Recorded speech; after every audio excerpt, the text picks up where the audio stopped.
metaphorically, though that would describe most economic policy. but literal physical waste.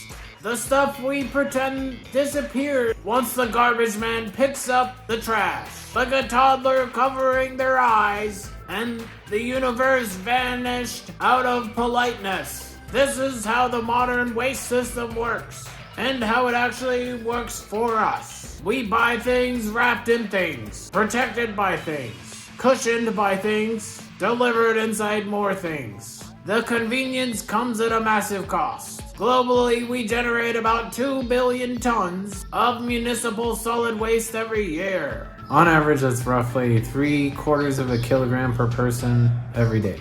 You toss your garbage, and in that very second, you become a philosopher. Because if you never see it again, did it ever truly exist? Deep.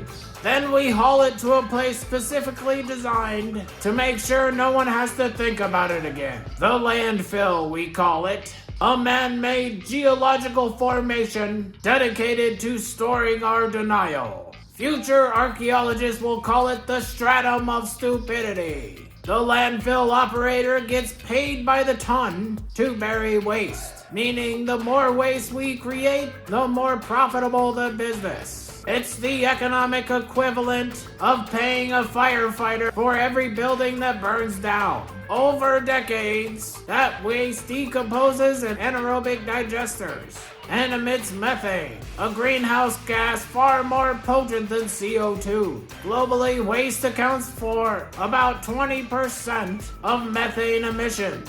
In the US alone, landfills were responsible for approximately 17% of the country's methane emissions. Here's the kicker. Satellite monitoring has revealed hundreds of super-emitter landfills around the world. For instance, just 371 of these waste sites in 71 different countries emitted 6.1 million tons of methane per year, equivalent to the CO2 emissions of 40 million cars.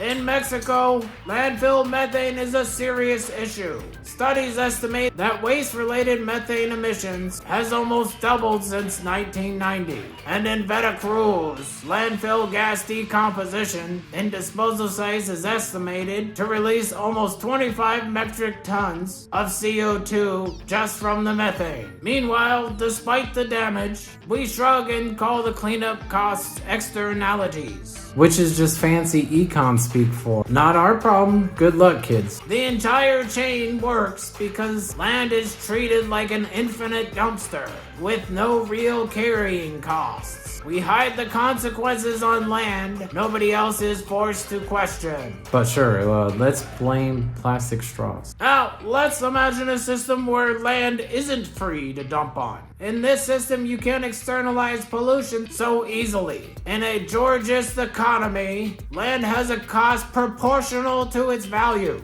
This means burying trash on land is as financially stupid as parking a flaming mattress in your living room. For passive income.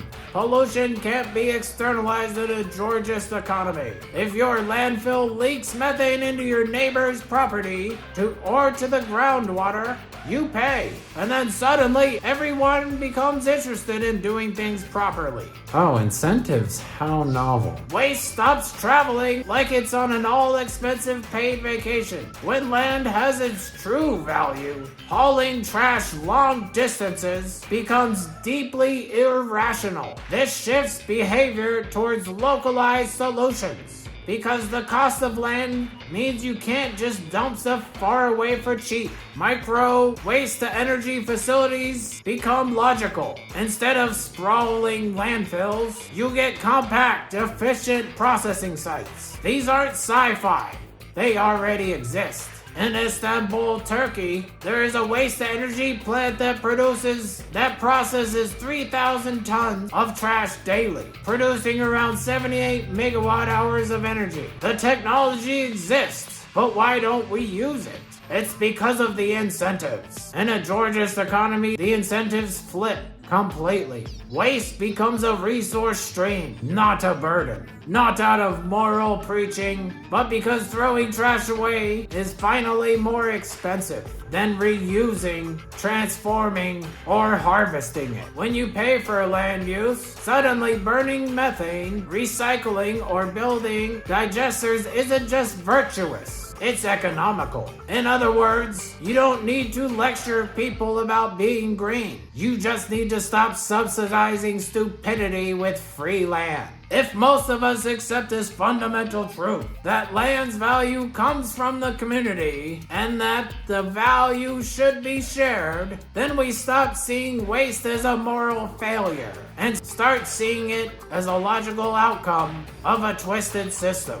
Once we agree on that, the political theater loses its grip because the divide was never left versus right. It was us versus a structure that profits from our dysfunction. We can stop talking about reducing straws or recycling more and start demanding a system that doesn't treat the planet like an ashtray.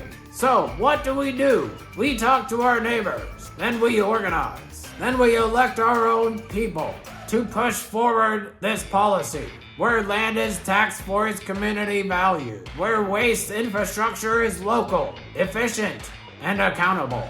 Because the waste isn't garbage, the waste is the system, and it's time we took out the real trash.